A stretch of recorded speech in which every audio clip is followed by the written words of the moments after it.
Welcome to the Slop Temple. We pray this video helps. In this video, I will explain how to use a jumping ball. First, select a ball that fits your body size. Typically, your knees should be at a 90-degree angle when seated. Ensure the ball is properly inflated, usually to a diameter of about 22 inches for adults. Sit firmly on the ball, holding the handle with both hands.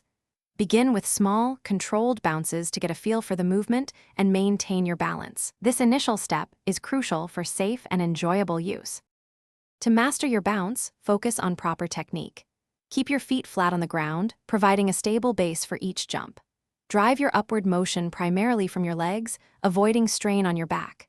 Maintain a straight back and engage your abdominal muscles to support your spine.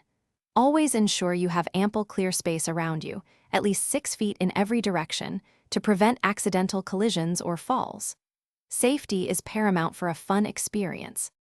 Once comfortable, explore advanced maneuvers. You can add gentle twists to your bounces, engaging your oblique muscles for a stronger core.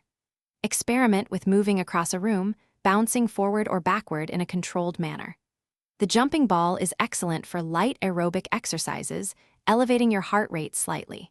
Focus on controlled landings, absorbing the impact smoothly with your legs, which enhances your overall stability and coordination. There are many ways to enjoy your ball. Proper care ensures your jumping ball lasts a long time.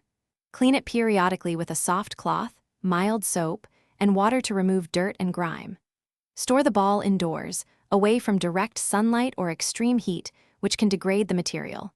Check the air pressure every few weeks. A well-inflated ball performs best. Before each use, quickly inspect the surface for any small punctures or signs of wear to ensure it remains safe and ready for bouncing. Enjoy many hours of fun. Thanks for watching. Consider subscribing if we helped you.